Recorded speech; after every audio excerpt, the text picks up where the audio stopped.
At the promotion meeting, I smiled and said, "I can't wait for my raise." My husband, the boss, laughed. "Raise?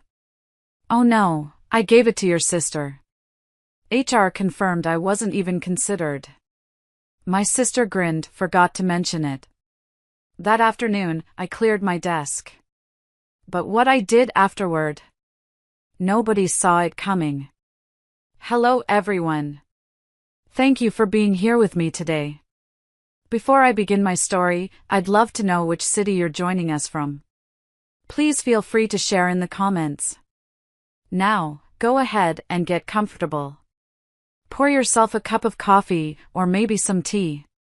What I'm about to tell you, well, it's the kind of story that you think only happens in movies, the kind you tell your friends about in hushed tones. But it happened to me. And it started on what was supposed to be the best day of my professional life. For months, I'd had that Thursday circled in red on my calendar. It was the day of the big promotion meeting. I woke up that morning before my alarm, the sun just a faint promise on the horizon. I remember the specific feeling of the cool hardwood floor under my feet as I padded into the kitchen. I made coffee the way Preston, my husband, liked it, 2 sugars, no cream, and left it on the counter for him. I remember thinking, in that quiet, hopeful moment, that this was the day everything would change. This was the day all the sacrifice would finally pay off. For 8 long months, I had been the one holding our company together. It wasn't an exaggeration, it was a simple, quantifiable fact. The portfolio in my hands felt heavy as I got ready, not from the weight of the paper, but from the weight of the late nights, the missed dinners with my daughter before she left for college, the sheer, unadulterated effort I had poured into every single page. I'd single-handedly saved the Campbell Industries account, a contract worth a staggering $2 million a quarter. I didn't do it with a single clever idea, I did it by working until 3 a.m. for 2 straight weeks, living on stale coffee and adrenaline, anticipating every one of the clients' needs before they even knew they had them.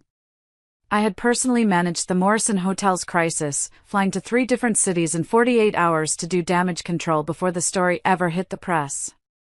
I had completely overhauled our digital marketing strategy from the ground up, a project everyone else said was too ambitious, and increased our engagement by a staggering 340%. So when I walked into that conference room an hour later, I was practically floating. The air buzzed with nervous energy. I smiled at the leadership team, my team, the people whose departments I had supported and whose mistakes I had quietly fixed.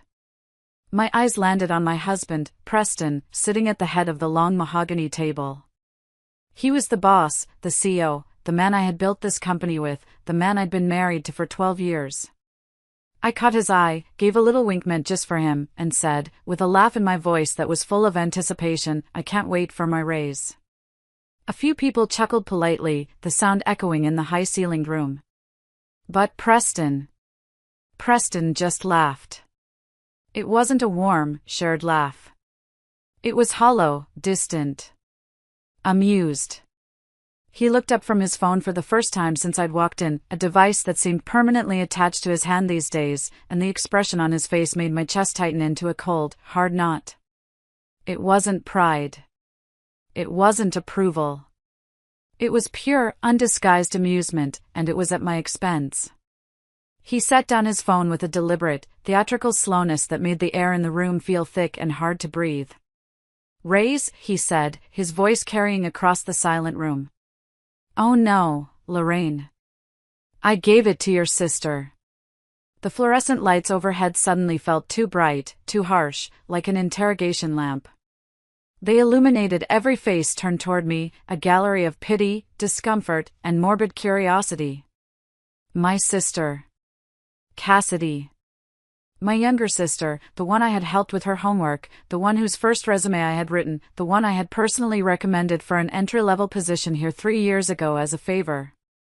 Bethany from HR, a woman whose children I'd babysat during a family emergency, cleared her throat. The sound was unnaturally loud. She slid a thin manila folder across the polished table.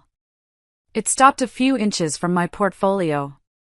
Her perfectly manicured nails, a shade of pale pink I'd complimented just last week, tapped against the cover twice. You weren't even considered for the position, Lorraine, she said, her gaze fixed on a point somewhere over my left shoulder. The decision was made last week. I just stood there, my multi-million-dollar portfolio clutched against my chest like a shield. It felt useless now. And at that exact moment, as if on cue in some horribly written play, the heavy glass doors of the conference room swung open. In walked Cassidy. She was wearing a brand-new, blood-red power suit, the kind of suit you wear when you want to make a statement, when you want to draw blood. She caught my eye as she walked towards the empty, high-backed leather chair next to Preston, the luxury seat, as we used to joke, the one reserved for the director of strategic marketing. My chair. She offered me the slightest shrug, a dismissive little gesture that wasn't an apology but a declaration of victory. It broke my heart into a million tiny, sharp pieces. Forgot to mention it, she said, her voice dripping with a false sympathy that was more insulting than any gloating could have been. She settled into her new chair, crossing her legs, the picture of effortless success. That afternoon, I cleared my desk. It was a surreal, out-of-body experience. The orchid I'd nursed through 2 brutal winters, coaxing it back to life. The coffee mug my daughter Paige had given me that read World's Best Multitasking Mom. The framed photo from our company retreat where I'd been named Employee of the Quarter for the 3rd consecutive time, a photo where Preston was standing beside me, his arm around my shoulders, beaming with pride. Or so I had thought. I packed them all into a sad, brown cardboard box. But what I did afterward? What I began to plan in the ashes of that humiliation? Nobody, least of all them, saw it coming. The drive home was a blur of traffic lights and familiar turns that my body made without any input from my brain. 17 minutes. That's all it took to travel from the center of my professional universe to the ruins of my personal one. Each landmark, the bakery on the corner, the old oak tree in the park, seemed to mock me, relics from a life that had ceased to exist the moment Preston uttered those words. Our house, the one we'd poured our life savings into, the one in that beautiful tree-lined neighborhood in Portland where we were supposed to grow old together, it felt like a stranger's house. The air inside was stale and silent. The kitchen, with its dated countertops and peeling linoleum, still needed renovating. We'd been putting it off, waiting for this very promotion, for the substantial salary increase that would come with it. Now, I realized with a bitter pang, it would stay exactly as it was, a monument to a future that would never happen. I set the box of my office life on the dining room table, the thud echoing in the silence. For a moment, I just stood there, staring at it. My entire career, my identity for the last 12 years, reduced to a cardboard box. A strange, cold calm washed over me. It was the calm of shock, the kind of numbness that precedes a world of pain. My eyes drifted towards the open door of Preston's home office. And there it was. Lying on top of a stack of papers on his desk, as casual as a grocery list. The Campbell Industries contract. My feet moved before my mind did, carrying me across the room as if in a dream. I picked it up. The margins were filled with notes, but it wasn't Preston's angular, hurried scroll. These were looping, careful, almost childishly rounded letters. Cassidy's handwriting. I saw dates scrawled next to some of the notes, going back 6 weeks. 6 weeks. Strategy notes about customer engagement approaches I'd developed. Client relationship details I'd painstakingly built over years. It was all there, my intellectual property, being dissected and claimed by my own sister, under my own roof. The casual, breathtaking cruelty of it stole the air from my lungs. For the past month, while I'd been a bundle of nerves and excitement, practicing my promotion presentation in the shower, calculating how the pay raise would finally let us fix the leaking roof and maybe even take a real vacation, my husband had been secretly training my replacement. My sister. He had sat across from me at this very dining table, listening to me rehearse my talking points, nodding encouragingly. "That's a strong opening, Lorraine," he'd said. He'd looked over my portfolio layout, suggesting a different font. "This is brilliant, honey. They're going to be blown away." He had made love to me just last night, holding me in his arms, without ever once mentioning that the next day he was going to publicly execute my career. The front door opened at 6:47 p.m. Preston's usual time. His keys hit the ceramic bowl by the entrance with their familiar, cheerful clink. A sound I used to love. His footsteps moved through the foyer, paused for a beat as he surely saw my box on the dining table, then continued into the kitchen. I was standing there, holding a chef's knife, a half-chopped bell pepper on the cutting board in front of me. The motion was automatic, a phantom limb of a normal life. "Hey," he said, loosening his tie as he walked past me. "What's for dinner?" The absolute, stunning normality of the question made my hand tighten on the knife. He moved behind me to get a beer from the refrigerator, his cologne filling the small space between us. The same expensive cologne I'd bought him for Christmas, selected because it smelled like confidence and success. Now it smelled like lies. "Preston," I said, setting the knife down very carefully on the counter. I turned to face him. "We need to talk about today." He popped the beer cap against the granite countertop, a habit I'd asked him 100 times to stop because it left little marks. He took a long, slow drink, his eyes avoiding mine. "What about today?" he asked, his voice deliberately casual. "The promotion," I said, my own voice trembling slightly. "Cassidy. The fact that you've been handing my work over to her for weeks while I prepared a presentation you knew was utterly pointless." He let out a long, weary sigh, the kind he always used when he was about to explain to me why my feelings were irrational. "Lorraine, I told you. The board had concerns about appearances. It's a conflict of interest. A husband promoting his wife, it just doesn't look good, especially with the Fletcher acquisition coming up." "The Fletcher acquisition?" I stared at him, incredulous. "The acquisition I structured? The one where I spent 3 weeks courting their CMO to make sure the transition would be smooth? That acquisition?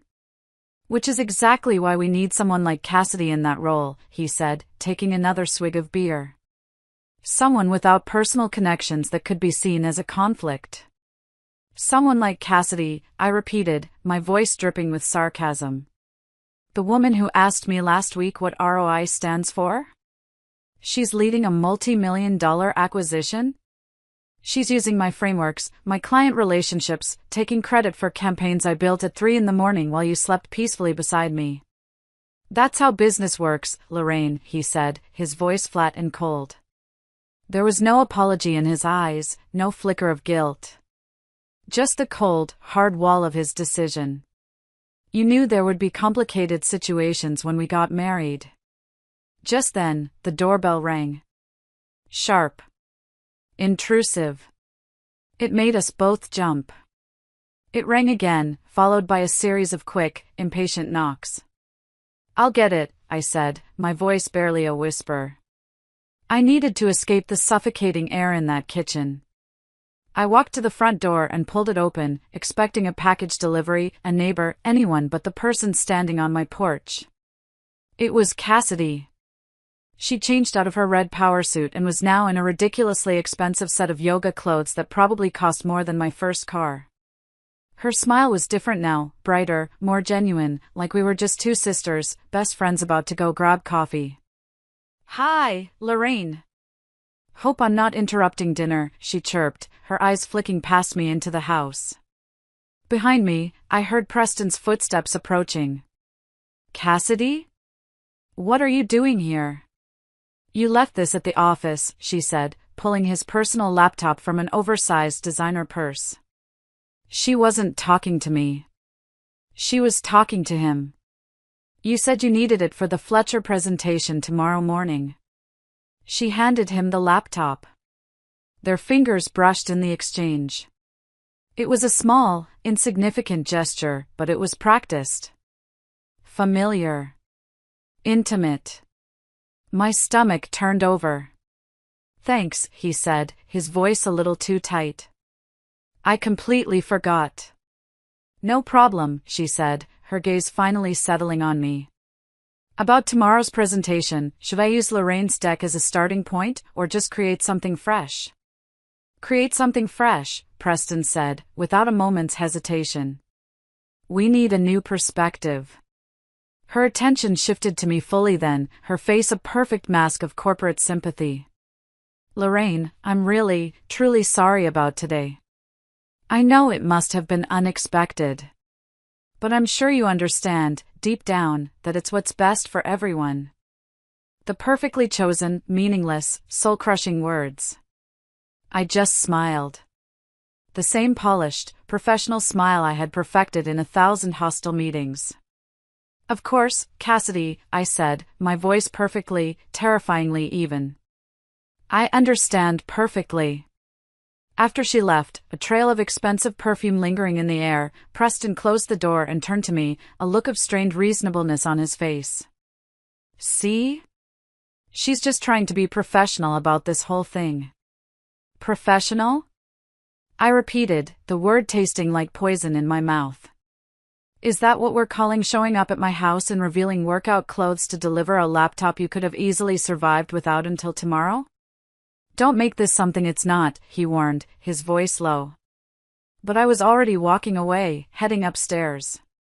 In our walk-in closet, I pulled down my large suitcase, the one we'd bought for our honeymoon in Maui 12 years ago. I opened it on the bed. Preston appeared in the doorway, his forgotten beer still in his hand. What are you doing? Getting some space, I said, pulling sweaters from a drawer and folding them with numb precision. Lorraine, don't be dramatic, he sighed. It's just a job. I paused, holding a soft cashmere sweater Paige had given me for Christmas. I turned to face him, my eyes finally meeting his. You're right, I said, my voice dangerously quiet. It's just a job. And this is just a marriage where my husband orchestrates my professional humiliation. And that was just my sister, stopping by our house after dark. Nothing dramatic about that at all. He stood there, watching me, as I packed up 12 years of my life. He didn't say a word to stop me. He just watched. And in his silence, I heard everything I needed to know. That night, I didn't just pack a suitcase. I packed a grudge. And in the sterile quiet of my sister Beverly's guest room, I started making a plan. Just before I fell into a restless sleep, I checked my banking app. A cold dread washed over me.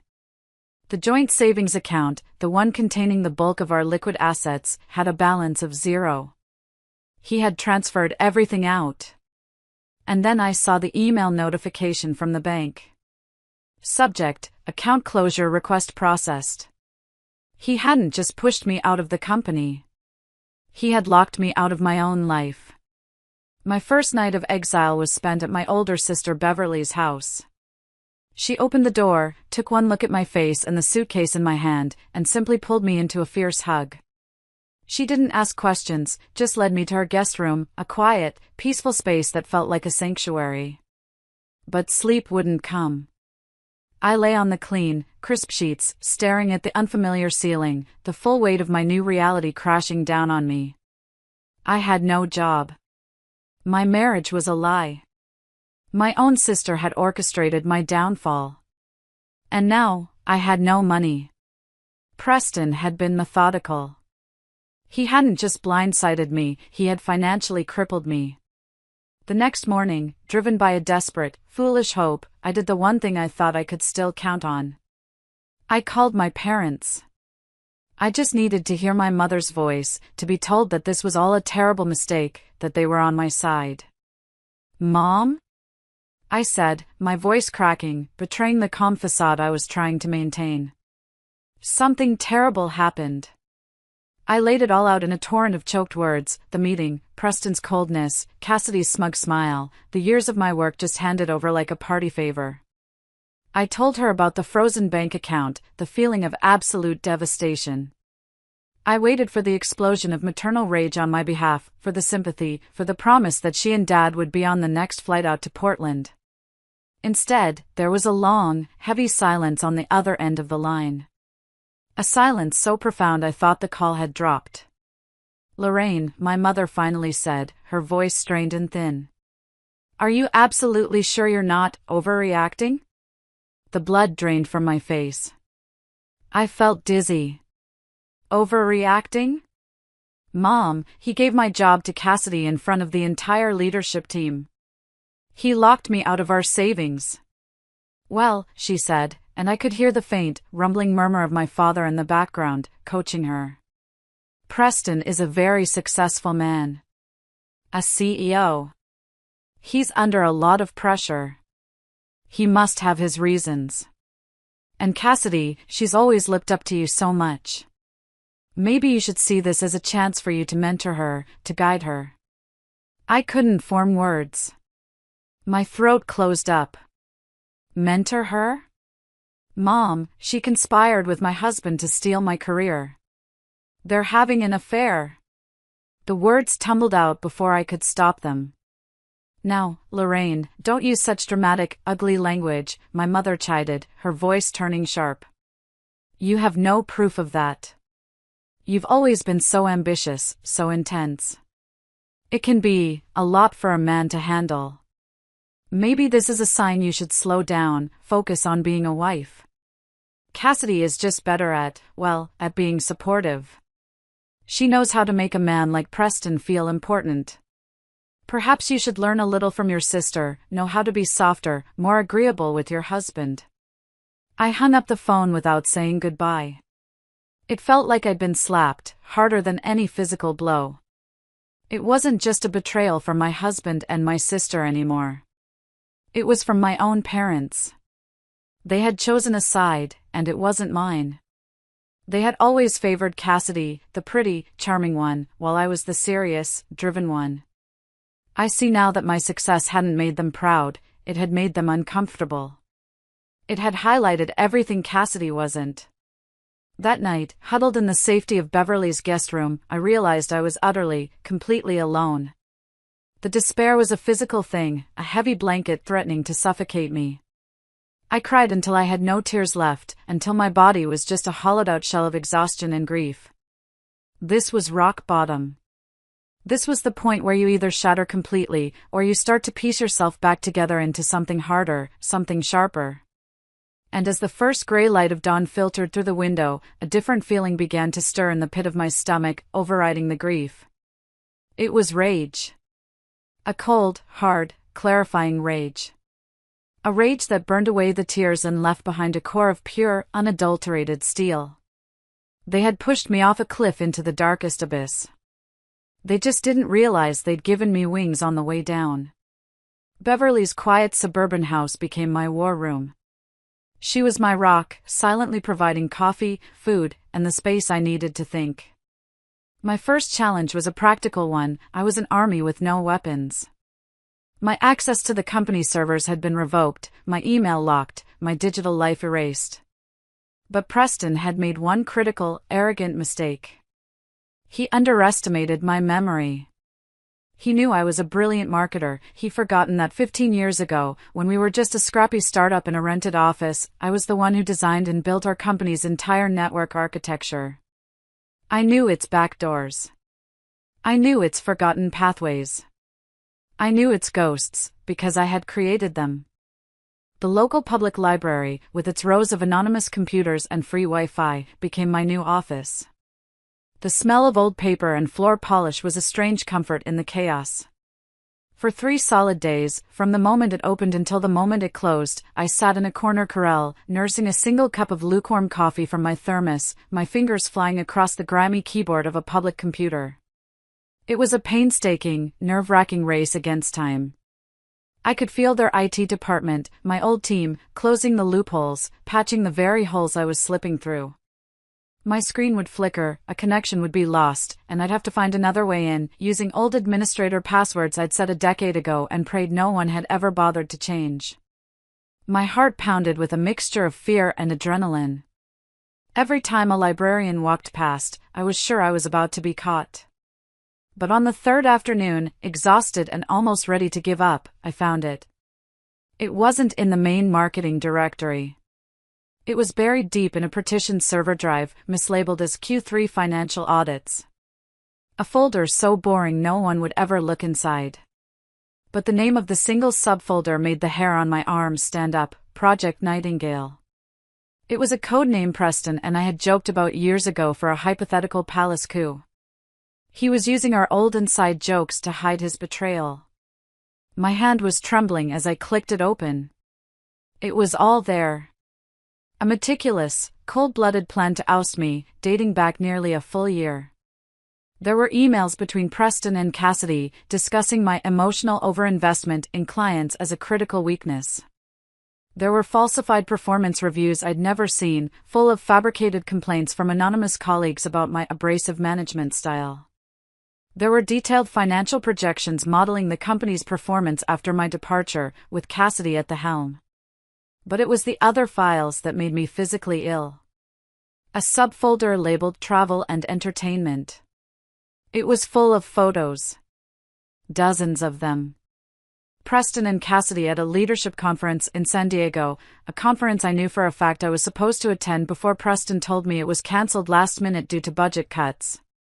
They were on the beach, laughing, his arm draped possessively around her bare shoulders.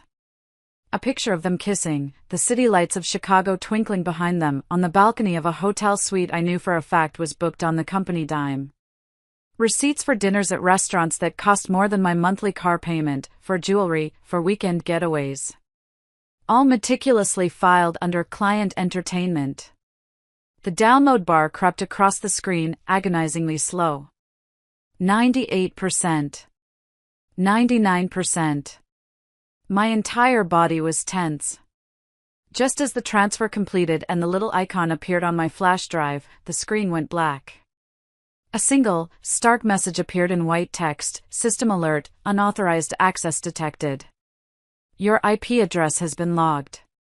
They'd found me. But it was too late. I calmly pulled the cheap USB drive from the port. On that tiny piece of plastic, tucked safely into the pocket of my jeans, I held their entire conspiracy.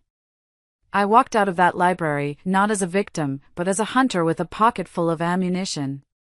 Preston and Cassidy didn't just fire me, they set out to salt the earth so nothing could ever grow there again. The whispers started almost immediately, a coordinated and vicious smear campaign. I heard them through the grapevine, through the sudden, awkward silence when I called former colleagues, through the job interviews that were inexplicably cancelled at the last minute. Did you hear about Lorraine? They said she was fired for gross incompetence. Couldn't handle the pressure. No, I heard she was caught padding her expense reports. Apparently, it was thousands of dollars. Someone I trust told me she was having an affair with the CEO of the Campbell account, and when Preston found out, he had to let her go to save the contract. It was diabolical in its precision. They weren't just attacking my work, they were attacking my character, my integrity. The professional reputation I had spent 15 years building with honesty and hard work was being systematically dismantled, lie by lie. I sent out dozens of resumes. I was overqualified for most of the positions, yet my phone remained silent. The few interviews I did get were tense and strange. The interviewers would look at my stellar resume, then look at me with a kind of pitying suspicion. I was radioactive. The lowest point came when I reached out to Mark, a senior manager I had personally mentored for 5 years. We'd been friends. I'd gone to his wedding, celebrated the birth of his first child. I had championed him, pushed for his last 2 promotions. I called him, my voice stripped of all pride, simply asking if he could act as a professional reference, if he could just speak to my work ethic and character. There was a long, uncomfortable pause. Lorraine, I can't, he stammered, his voice laced with a discomfort that was almost worse than outright refusal. Things are really complicated here right now. Preston's made it very clear that, well, that anyone still in contact with you is also having their loyalty questioned. So that's it? I asked, my voice hollow. After all those years, after everything I did for you, you're just going to let them destroy me with lies? I have a mortgage, Lorraine, he said quietly, his voice full of shame. I have 2 kids in private school. I'm sorry. I really am. He hung up. That betrayal, from someone I had trusted and supported, cut deeper than I expected. It was a brutal lesson in corporate survival. When the ship is sinking, the rats don't just flee, they'll chew off your leg to use as a flotation device. But their scorched earth campaign had an unintended side effect. It made them sloppy. They were so focused on assassinating my character and rewriting the past, they didn't pay enough attention to their present. And that's when I decided it was time to stop defending myself and start investigating them. If they were going to accuse me of financial misconduct, I was going to find out where the real rot was. And thanks to the files on my flash drive, I had a pretty good idea of exactly where to start digging. I knew I couldn't win this war alone. I needed allies, people who had been wronged by the same regime and who had their own scores to settle. My first call was to Eliza Carter. Finding her wasn't easy. After being forced out, she had practically vanished from the professional world. There was no updated LinkedIn, no new job announcement. It took 2 days of deep diving online, but I finally found her name listed as a part-time bookkeeper for a small, family-owned construction company in a dusty industrial park on the outskirts of the city. I walked into the cluttered office, the air smelling of sawdust and coffee. Eliza was sitting behind a metal desk, looking smaller than I remembered, her once sharp business suits replaced by a faded cardigan. When she saw me, her eyes widened in a mixture of surprise and alarm. We sat in a tiny, windowless break room that smelled of microwave popcorn. I laid it all out for her, the ambush, the smear campaign, the evidence I'd downloaded. She listened intently, her face an unreadable mask. "I can't help you, Lorraine," she said flatly when I finished. She wouldn't meet my eyes. I signed an NDA with a very nasty non-disparagement clause. Preston's lawyer made sure it was ironclad. He'll sue me into oblivion. I've already lost my career, I can't lose my house too. He's already ruined me, Eliza, I said, my voice quiet but intense. They're not just firing people anymore. They're trying to erase them. You, me, who's next? They're building their little empire on our graves. I leaned forward, my eyes locking with hers. They accused me of stealing. So I started looking. I have the expense reports Cassidy has been filing. The ones for client entertainment. Dinners for 4 at 5-star restaurants on nights when the client was verifiably in another state. Hotel suites. Jewelry. I saw a flicker of something in her eyes. The righteous anger of a fellow accountant who despises sloppy fraud. He's gotten arrogant, I pressed on. And she's a fool. She's not just padding expenses anymore, she's committing wire fraud, billing hours to federal contracts for work that was never performed. It's not just mismanagement. It's a felony. And your signature is on the last clean set of books. Mine is on the projects she's taking credit for. We are the only 2 people on Earth who can piece the whole ugly story together and prove it. She was silent for what felt like an eternity, her fingers tracing the rim of her styrofoam coffee cup. Finally, she looked up at me, her eyes hard. When I left, she said slowly, I made a full, encrypted backup of the entire Q2 financial database. As a personal precaution. She reached into her worn leather purse and pulled out a small, silver flash drive. I also have that recording, she added, her voice dropping to a whisper. Of Preston, in my exit interview. He didn't just pressure me to sign off on Cassidy's expenses. He explicitly told me to find a way to make the numbers work for her department's quarterly report, and that if I didn't, he'd personally call every headhunter in the state and blacklist me. She slid the flash drive and a tiny audio recorder across the chipped formica table. He wanted a war, she said, a grim, dangerous smile spreading across her face for the first time. Let's give him one. I left her office with more than just evidence. I had my first soldier, and she had just handed me a cannon. My next stop was a quiet diner to meet with 2 other women who had been pushed out in the last year. One was the former head of strategic planning, the other the VP of operations. Over greasy fries and bad coffee, they told their stories. Stories of their ideas being stolen by Cassidy, of their authority being undermined by Preston, of being gaslighted and marginalized until they had no choice but to resign. By the time I left, I had a stack of sworn affidavits and a network of women ready to burn it all down. The offer from Marcus Whitman, the CEO of Meridian Global, our biggest and most respected competitor, felt like a lifeline thrown from a battleship to a woman adrift on a life raft. He called my cheap, prepaid phone on a rainy Tuesday afternoon. I was sitting in my car outside Beverly's house, staring at the raindrops tracing paths down the windshield, feeling the familiar weight of hopelessness settle in my chest. "Is this Lorraine Wallace?" a deep, authoritative voice said. I almost didn't answer. I was tired of calls from bill collectors and recruiters who had suddenly gone in a different direction. "This is she," I said, my voice flat. "Lorraine, my name is Marcus Whitman. I'm the CEO of Meridian Global. I hope I'm not disturbing you." I sat bolt upright, nearly choking. It was like getting a call from the president. "Mr. Whitman." "Hello." "No, not at all. Please, call me Marcus." "Lorraine, I've been in this business a long time. I know talent when I see it. I also know corporate politics when I smell it. I don't give a damn about the rumors I'm hearing from that sinking ship across town. I care about the 340% increase in digital engagement you delivered last year. I care about the fact that you single-handedly saved the Campbell Industries account from walking out the door. I care about results." Tears pricked my eyes. To be seen, to have my actual work, my accomplishments, acknowledged after weeks of being treated like a pariah, it was overwhelming. I had to put my hand over the phone's mouthpiece to stifle a sob. "Portland's business community is smaller than you think," he continued, his voice kind but all business. "Word travels when top-tier talent is suddenly and inexplicably on the market.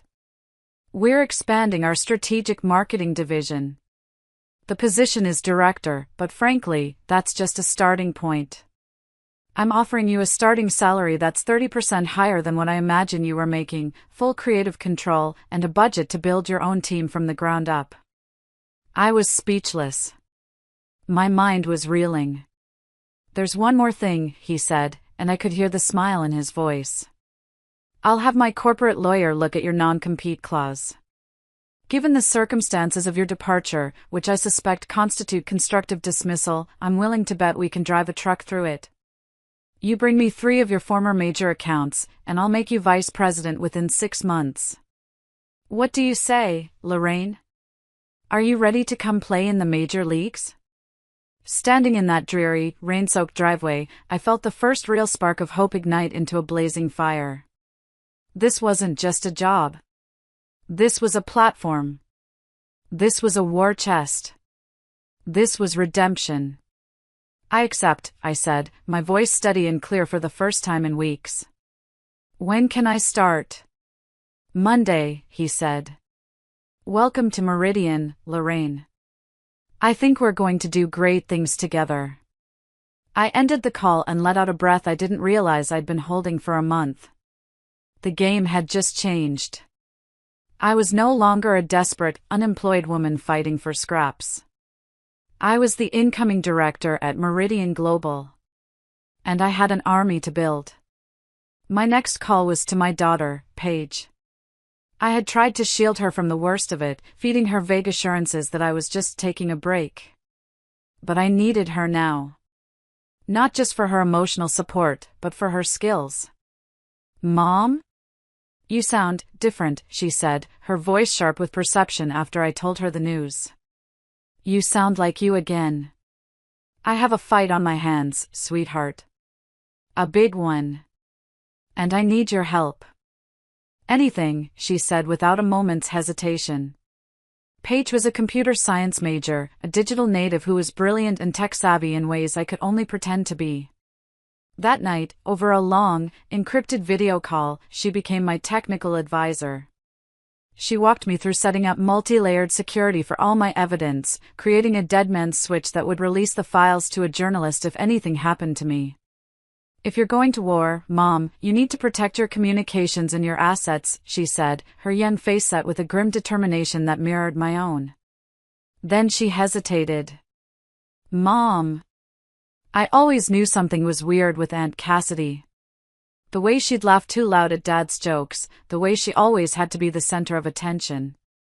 Last Thanksgiving, she called him Presty right in front of everyone. I wanted to throw the entire bowl of cranberry sauce at her head. Why didn't you say anything? I asked softly. Because you seemed happy, she said, her voice small. And I thought maybe I was just being a jealous teenager.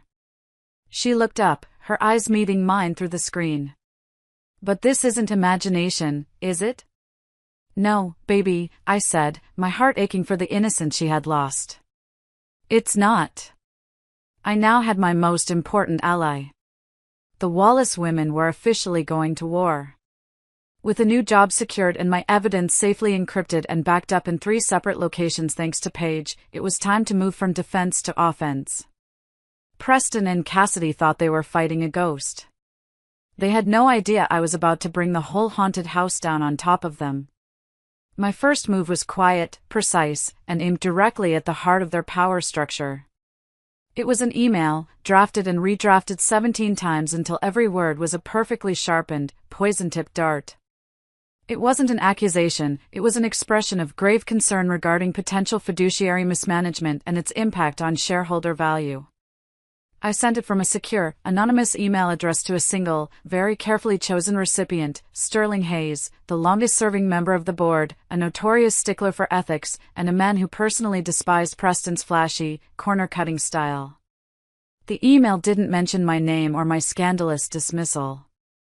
It simply laid out a series of troubling data correlations that any competent board member would find alarming. It pointed out, with attached, heavily redacted documentation, how the marketing department's budget had seen a 40% increase in discretionary and entertainment spending that directly coincided with Cassidy's promotion. It highlighted, using publicly available data, how client retention numbers, while publicly stable, were being propped up by hiding the quiet loss of 3 mid-level accounts, losses that occurred shortly after their primary contact had left. It noted that employee turnover in that specific department had tripled in 6 months, with exit interviews citing leadership concerns that were, according to HR records I'd managed to glimpse, never addressed or escalated. I attached a single, heavily redacted spreadsheet from Eliza's files, just enough to show that the numbers were real and that I had more. The email was designed to light a small, contained fire in the one place Preston couldn't easily extinguish it, the boardroom. It was a formal invitation for the board to start asking its own questions. My second move was public, designed to create external pressure. I spent an entire weekend crafting an article for LinkedIn. The title was When Merit Meets Politics, a case study in corporate leadership failure. It was a cold, clinical, academic analysis of a hypothetical company where promotions were based on personal relationships rather than professional achievement. I described, with charts and graphs, how such an environment inevitably leads to financial instability, the loss of institutional knowledge, and a toxic culture that drives away top talent. I didn't use a single name or company identifier, but for anyone in the close-knit Portland business world, the parallels would be unmistakable and deeply embarrassing. I scheduled it to publish at exactly noon on Friday, when I knew most executives and industry professionals would be scrolling through their phones during their lunch breaks. Then, I waited. The fuse had been lit. The first explosion was set to go off in the boardroom, and the second was set to go off in the court of public opinion. All that remained was to watch it burn.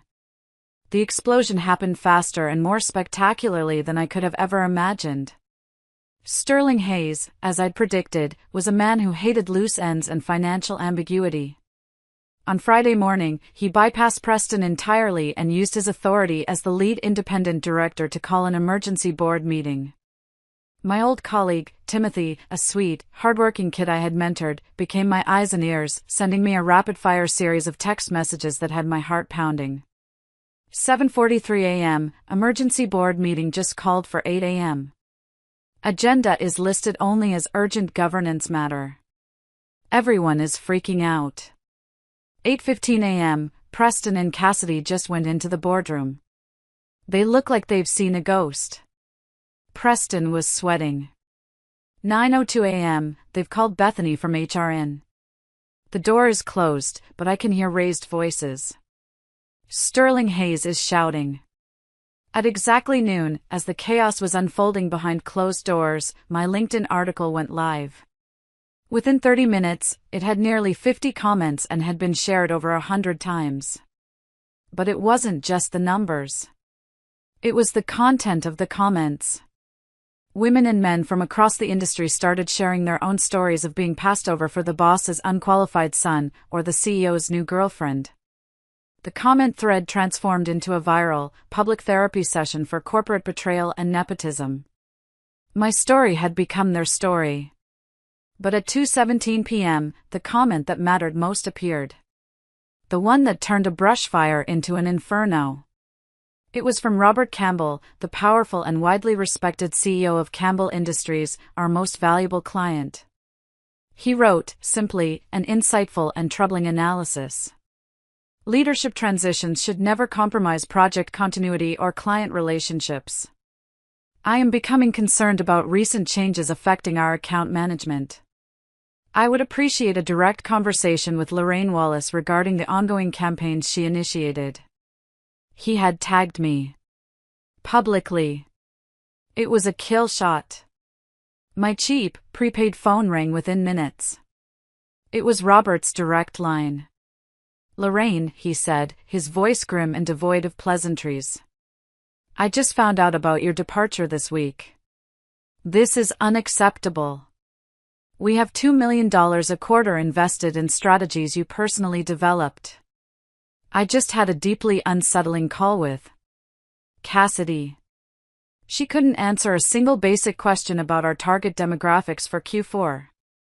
She didn't even know we had shifted our focus to the Southwest market.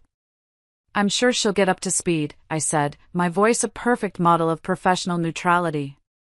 There's no time for that, he snapped. She tried to tell me the new strategy was her idea. I know for a fact you presented it to me yourself 6 months ago. We need you, Lorraine. If you're available for independent consulting, Campbell Industries will retain your services immediately, at any price. Actually, Robert, I said, a slow, triumphant smile spreading across my face. I've accepted a position with Meridian Global.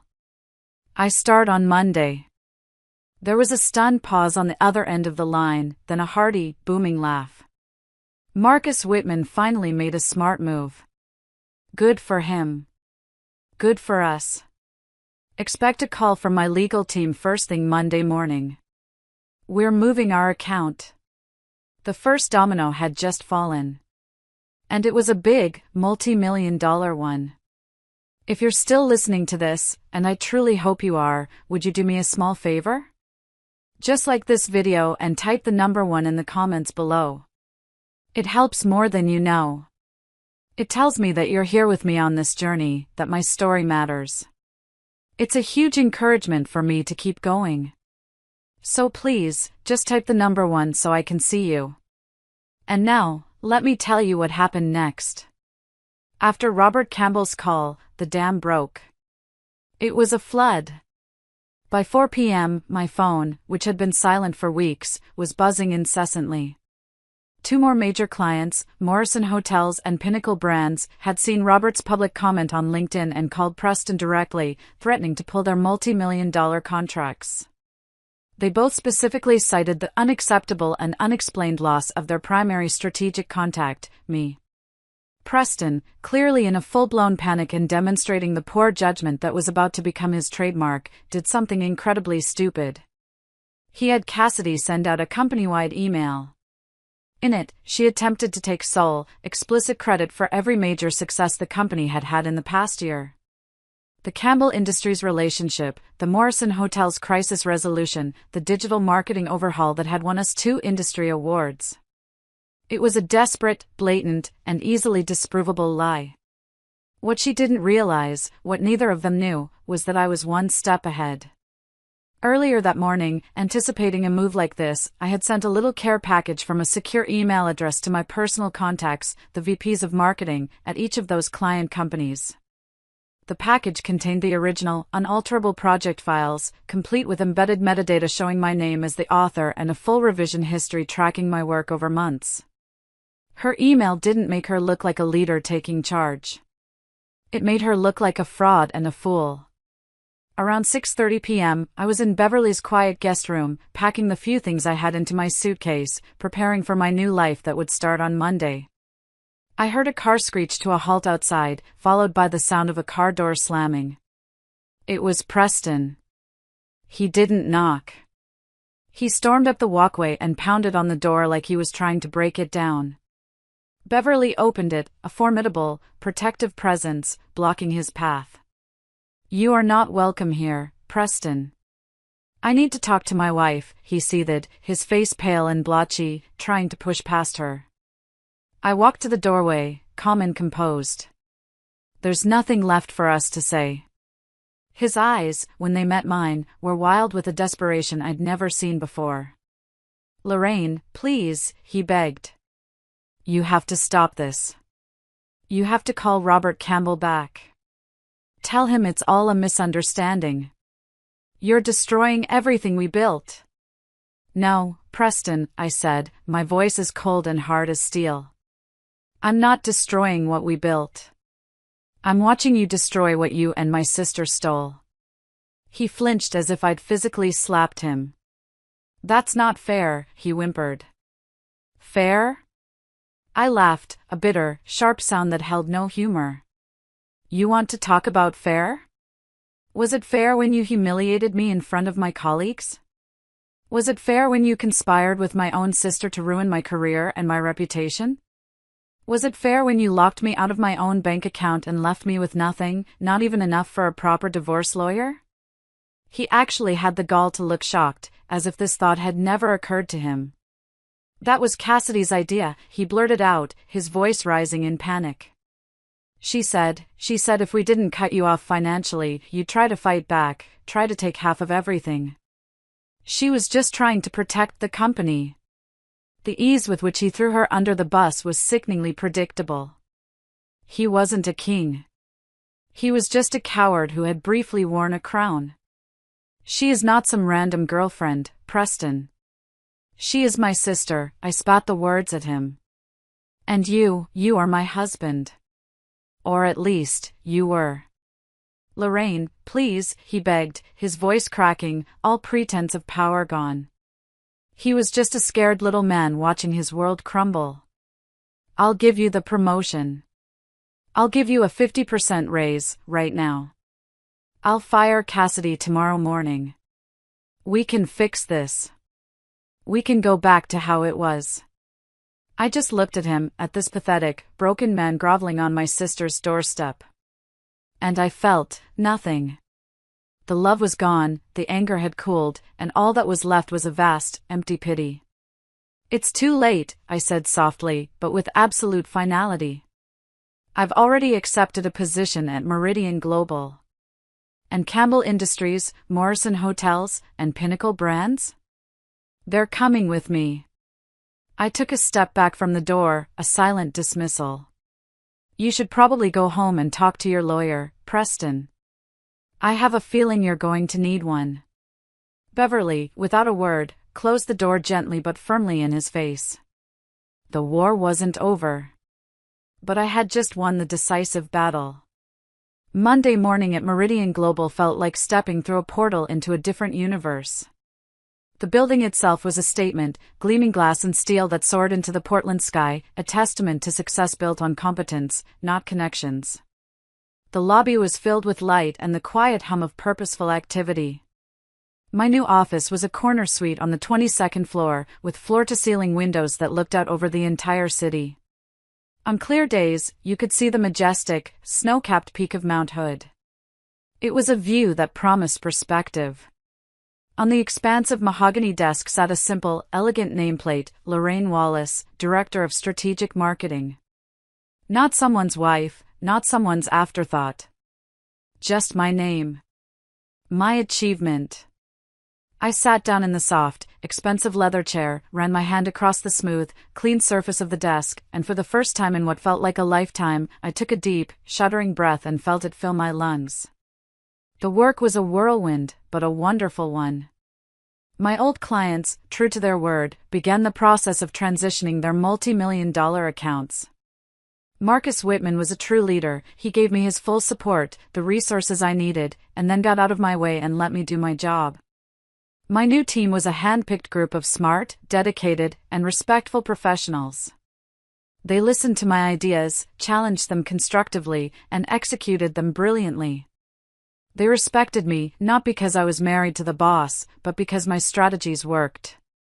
Within the first month, we had not only secured my old clients but had also landed a major new account that my old company had been chasing for years. I was not just surviving, I was thriving. But the real bombshell, the one that ended the war for good, dropped on a rainy Tuesday morning, about a month into my new job. The Business Pacific Quarterly, the most respected financial journal in the region, published a front-page exposé by a sharp, relentless investigative journalist named Catherine Volov. The title was The House of Cards, a story of nepotism, fraud, and corporate decay at Cascade Marketing. Catherine had done her homework. She had taken the breadcrumbs I had given her and had followed the trail all the way to its rotten core. She had spoken to Eliza. She had spoken to the other women I'd connected her with who had been pushed out. She had found a dozen other anonymous sources from inside the company, all telling the same story of a toxic culture of fear and favoritism. She even had the full, unedited audio recording of Preston threatening Eliza.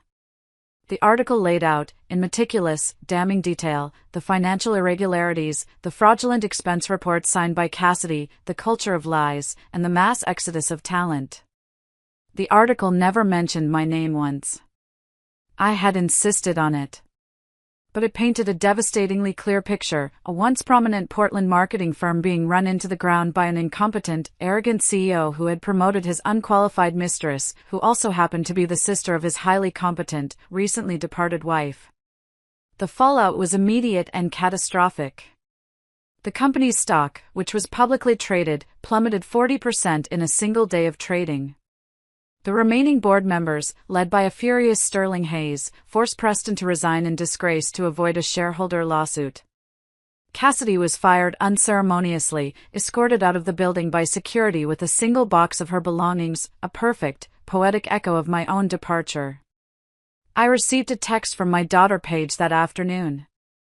It was a screenshot of Cassidy's LinkedIn profile. Her job title had been updated, seeking new opportunities in strategic marketing. Underneath, a former colleague had left a single, brutal public comment, "Good luck with that." I didn't feel the rush of giddy victory I might have expected. Instead, I just felt a quiet, profound sense of justice. A sense of order being restored to the universe. They hadn't just lost their jobs. They had lost their reputations. And in the small, insular world of our industry, that was a fate worse than a corporate death sentence. The house of cards they had built on my back had finally, spectacularly, collapsed. 1 year later, I was no longer a director. I was Meridian's chief marketing officer and its newest board member, the youngest woman ever appointed to the position in the company's 40-year history. Our division's revenue had tripled. Employee satisfaction scores in my department were the highest in the company. I hadn't just rebuilt my career, I had built an empire from the ashes of betrayal. The invitation to be the keynote speaker at the annual Pacific Northwest Marketing Summit was the cherry on top. 3,000 industry professionals, my peers, would be there. The topic they'd asked me to speak on was building ethical and merit-based corporate cultures. The irony was so thick, I could taste it.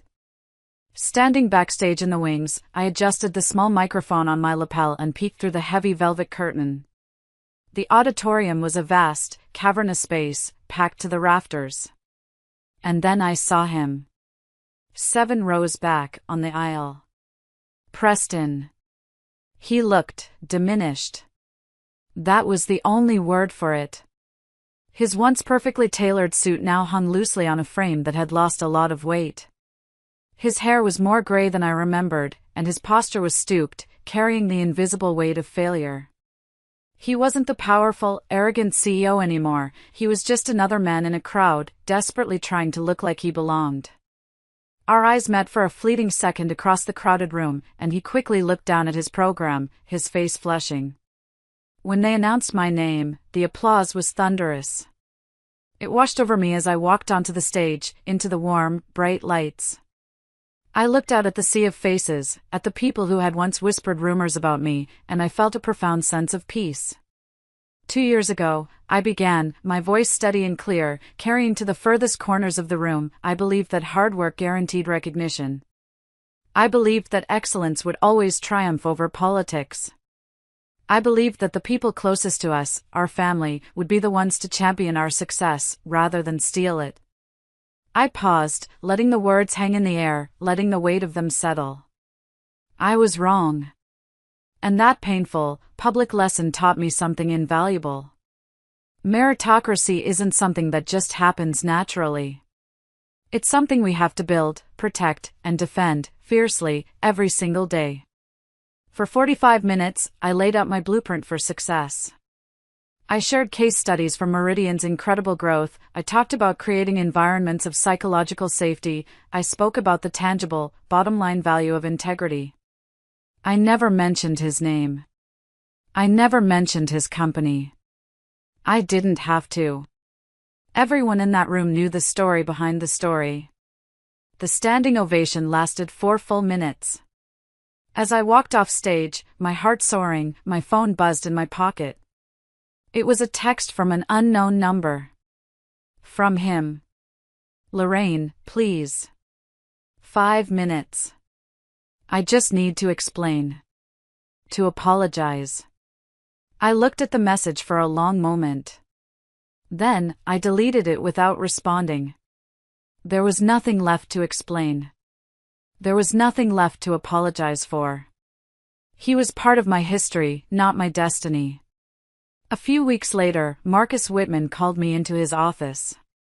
Lorraine, he said, a strange, wry smile on his face. I have an unusual situation. We've been approached about an acquisition. He pushed a thick folder across his desk. The name on the tab was Cascade Marketing, Preston's old company. Or what was left of it. After he was ousted, the company had entered a death spiral. They were now bankrupt, desperate for a buyer to absorb their few remaining assets and massive debt before liquidation. The board wants you to lead the acquisition team, Marcus said, watching my face carefully for a reaction. You know their client list and their liabilities better than anyone. And so, a week later, I found myself sitting at the head of that same long, mahogany conference table. In that same room where my life had been torn apart. But this time, I wasn't the one being judged. My legal team from Meridian flanked me. Across the table, Preston and what remained of his board sat like defendants awaiting sentencing. And next to him, looking thin and nervous, her expensive clothes now looking cheap and ill-fitting, was my sister, Cassidy. She was there as a major shareholder, her stock now worthless. The terms of the acquisition are non-negotiable, I began, my voice cool and professional as I opened the folder. Meridian will absorb your 3 remaining profitable client contracts. We will not be taking on any of your outstanding debt. As for personnel, I paused and pulled out 2 single-page documents I had asked our lawyer to prepare myself. These executive positions are redundant and will be eliminated immediately, with no severance, as per the bankruptcy filing. Preston's name was on the first one. Cassidy's name was on the second, under her now worthless title of shareholder. Her head snapped up, her eyes wide with a mixture of disbelief and fury. You can't do this, she hissed across the table, her voice cracking. After everything? I'm your sister. You owe me. I looked at her, really looked at her for the first time in 2 years. I saw the petty jealousy that had curdled into malice, the bottomless greed that had erased all sense of loyalty or love. And I felt nothing but a distant, clinical pity. Cassidy, I said, my voice devoid of all personal emotion, addressing her as I would any failed business associate. From a strategic and financial perspective, you bring no value to our organization. I picked up my pen, the same elegant fountain pen Marcus had given me when I made CMO. I signed both termination papers with a steady, confident hand. The meeting is concluded. Our legal team will handle the remainder of the transition. I stood up, gathered my documents, and walked out of that room, leaving them to the ruins of the kingdom they had stolen. I didn't do it for revenge. I did it because it was the right business decision. And that, I realized, was the most absolute and satisfying victory of all. In the years that followed, my life blossomed in ways I could never have imagined when I was crying on a lumpy motel bed. Paige graduated summa cum laude from college, her groundbreaking thesis on ethical leadership in modern corporations winning national acclaim. She turned down offers from a dozen top firms to join my team at Meridian, not because she was my daughter, but because she was the most brilliant, creative young strategist I had ever met. Together, the Wallace women were a force of nature, building something incredible, something lasting. My relationship with my sister Beverly grew closer than ever. She was my staunchest ally and my dearest friend. My parents, well, that relationship remained complicated. They never fully apologized or acknowledged the depth of the harm they'd done, but in their old age, there was a quiet, regretful understanding in their eyes that they had backed the wrong horse. I learned to accept their flawed love for what it was and moved on. As for Preston and Cassidy, their stars didn't just fall, they vanished into a black hole of their own making. Preston, with his reputation in tatters, tried to start a small consulting firm, but no one would hire him. The last I heard, he was selling extended car warranties out of a cubicle in a strip mall in the suburbs. Cassidy, unable to hold down a job, eventually moved back in with our parents, her bitterness a constant, toxic presence in their home. But my life was no longer defined by them or by my reaction to them. It was defined by my work, by my wonderful daughter, and by a new, unexpected purpose I discovered quite by accident. It started small. I began quietly mentoring young women who reached out to me on LinkedIn after my keynote speech became legendary in the industry. Women who were stuck in toxic work environments, who were being gaslighted, whose ideas were being stolen, who were being told they were too emotional or too ambitious. I'd listen to their stories, which were all variations on my own. I'd give them advice, help them polish their resumes, and when I saw real, untapped talent, I'd make a quiet call to a contact and open a door. It grew into something bigger, something more meaningful than any marketing campaign. I used a significant portion of my now substantial earnings and stock options to establish the Wallace Foundation, a nonprofit dedicated to providing free legal aid, career coaching, and networking support for women facing workplace discrimination and harassment. We helped women fight illegal NDAs, negotiate fair severance packages that allowed them to land on their feet, and find new jobs in companies that would value them. One evening, I was at a fundraiser for the foundation. The room was buzzing with the energy of hundreds of women, lawyers, doctors, artists, executives, all of whom had been touched by our work in some way. A young woman came up to me, her eyes shining with unshed tears. Her name was Grace. We had helped her leave an emotionally abusive boss a year prior, and now she was a rising star, a VP at a major tech firm. "You don't just give advice, Lorraine," she said, grabbing my hand, her grip surprisingly strong. "You give people their power back. You don't just open doors, you teach us how to build our own. You changed my life." Looking at her, at all the powerful, resilient women in that room whose lives we had touched, I finally understood. The betrayal, the pain, the public humiliation, it wasn't the end of my story. It was the crucible that had forged me into the woman I was always meant to become. My true legacy wasn't the titles on my business card or the numbers on my balance sheet. It was this. It was the ever-widening circle of women helping other women, turning their pain into purpose, their scars into strength. Preston and Cassidy had tried to bury me deep in the cold, dark earth. They never imagined that they weren't at a funeral. They were at a planting. Thank you so much for listening to my story. If it resonated with you in any way, if you've ever felt overlooked, underestimated, or betrayed, please know that you are not alone. And know that your greatest strength is often forged in your deepest pain. I'd be honored if you would share your own thoughts or a piece of your own story in the comments below. I read every single one, and they give me strength. Take care of yourselves and each other.